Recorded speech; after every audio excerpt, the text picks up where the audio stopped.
नमस्कार, स्वागत करती हूँ आपका इंडिया राज टीवी में। आपके साथ मैं हूँ अंशु। खबरों का रुख करते हैं। आगरा से बड़ी खबर। समाजवादी पार्टी के निवर्तमान प्रदेश उपाध्यक्ष सचिन चतुर्वेदी के काफिले को आगरा पुलिस द्वारा रोका गया। जनपद आगरा से समाजवादी का एक जत्था गाजीपुर बॉर्डर पर निकलने को तैयार था। सूचना मिलते ही पुलिस ने समाजवादी पार्टी नेता सचिन चतुर्वेदी को घर पर ही नजरबंद कर दिया। गुस्साए सपा कार्यकर्ताओं ने नारेबाजी करना शुरू कर दिया। जनपद आगरा में लगातार समाजवादी पार्टी के कार्यकर्ता किसानों के समर्थन में धरना प्रदर्शन कर रहे हैं, लेकिन आगरा पुलिस द्वारा पूरी मुस्तैदी दिखाते हुए किसी भी धरने को बड़ा रूप लेने से पहले ही खत्म करवा दिया जा रहा है। आगरा इंडिया राज टीवी से अजय कुमार वर्मा की रिपोर्ट। क्या नाम है आपका? मेरा नाम चौधरी फरहान है, समाजवादी यूथ ब्रिगेड का प्रदेश सचिव हूँ। आप समर्थन के लिए आए थे, किसानों के लिए आपको रोक दिया गया, क्या कुछ कहना है?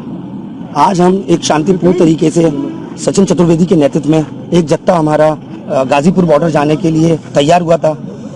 पुलिस प्रशासन, इस निर्दयी सरकार की पुलिस ने हम लोगों को यहाँ रोक दिया है।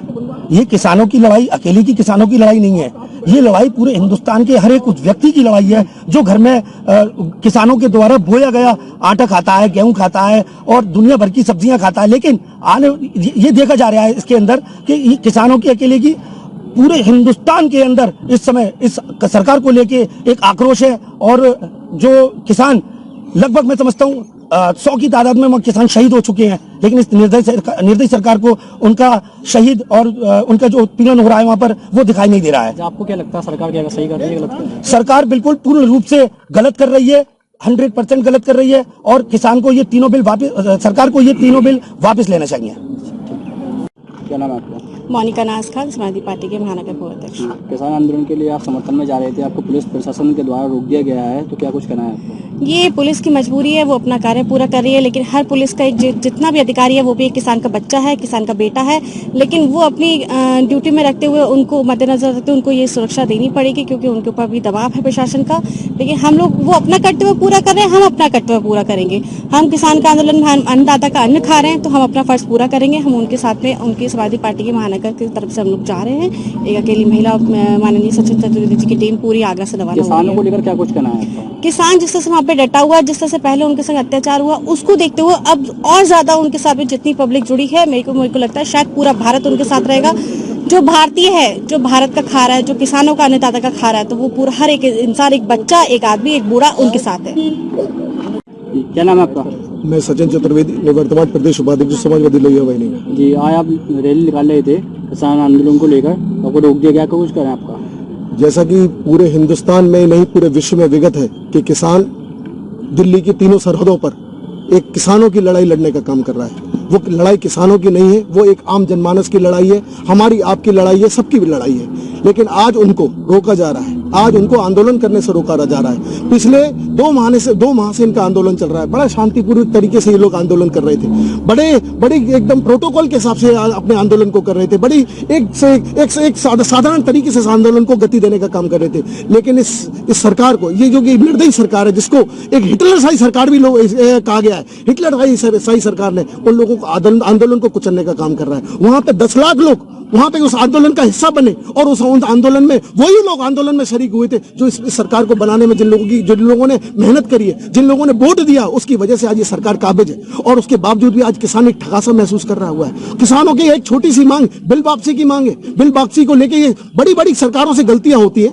माना उनसे गलतियां हुई है, तो उस गलती अगर कोई नियम बनाए जाते हैं वो इंसान के द्वारा बनाए जाते हैं और गलतियां को सुधारा भी इंसान के द्वारा जाता है। अगर आपके द्वारा किसी भी प्रकार का कोई नियम बन गया है तो सरकार को ये चाहिए, कोई गलत नियम बन गया उसको दोबारा वापस ले। अगर आपने गलत नियम बनाया है तो अगर आपका अपने नियम पे अडिग थे तो आपने उसमें 22 संशोधन क्यों करे उस बिल के अंदर में? कहीं ना कहीं आपको लगा कि मेरे द्वारा ही गलतियां हुई हैं। तो अगर किसान पूरे हिंदुस्तान ही नहीं, पूरे हिंदुस्तान के हर कोने का किसान इसका विरोध कर रहा है, तो आपको अपने बिल वापस करने में क्या उसमें आपत्ति है? आज लगभग 100 से ज्यादा लोग वहां पर शहीद हो चुके हैं। कितनी महिलाएं, कितनी नवजात बच्चों को लेकर वहां पर बैठी हुई है, कितनी लोग औरतें वहां पर विधवा हो चुकी है। लेकिन ये सरकार अभी तक किसी भी प्रकार का सरकार के कारिंदे का, किसी भी सरकार के अधिकृत मंत्री का कोई बयान नहीं आता है। कोई भी मीडिया वहां उनसे प्रश्न पूछने की हिम्मत नहीं करती है। कोई भी मीडिया का व्यक्ति उन लोगों पे कोई किसी भी प्रकार का मतलब सरकार के ऊपर उंगली उठाने का काम नहीं कर रहा है। लेकिन मैं धन्यवाद देता हूं छोटे चैनलों का, उन पोर्टलों का, उन मेरे भाई पत्रकारों का, जिन्होंने हमें वास्तविकता दिखाने का काम कर रहे हैं। जो वास्तविकता वहां घटना हो रही है वो हम लोगों को, जनता को अवगत कराने का काम कर रहे हैं। निश्चित ही किसान आंदोलन के साथ में आदरणीय अखिलेश यादव जी की ये समाजवादी पार्टी की पूरी फौज पूरी मेहनत और शिद्दत के साथ में, पूरी लगनशीलता के साथ में इस किसान आंदोलन को गति देने का काम करेगी और हर किसान भाई के कंधे को मजबूती प्रदान करने का काम करेगी। उसी के तहत आज हम समाजवादी पार्टी एक आगरा से जत्था किसान आंदोलन में शरीक होने जा रहा था, लेकिन यही वही सरकार, निर्दयी सरकार और आज अपने पुलिस के बल पर हम लोगों को रोकने का काम कर रही है। 3 कानून बिल वापस लेने के लिए तो क्या कुछ कहना है आपका? सरकार को क्या कुछ करना चाहिए इसके बारे में? सरकार को अति शीघ्र, क्योंकि कोई भी सरकार अगर नियम बनाती है, चाहे वो किसानों का बिल हो, चाहे कोई भी बिल हो, सबसे पहले एक वार्ता होती है, क्योंकि वो वार्ता के बाद भी एक पैनल बैठता है। आपको किसी उस पैनल में जब किसानों से संबंधित आपको बिल बनाने थे, कोई अध्यादेश आपको जारी करना था, कोई आपको उसमें किसी किसानों को बैठाना था, क्योंकि किसानों की समस्या किसान ही समझ सकता है, ना कि वहां पर बैठे हुए कोई बड़े बड़े मंत्री, उन्होंने कभी किसानी नहीं करी।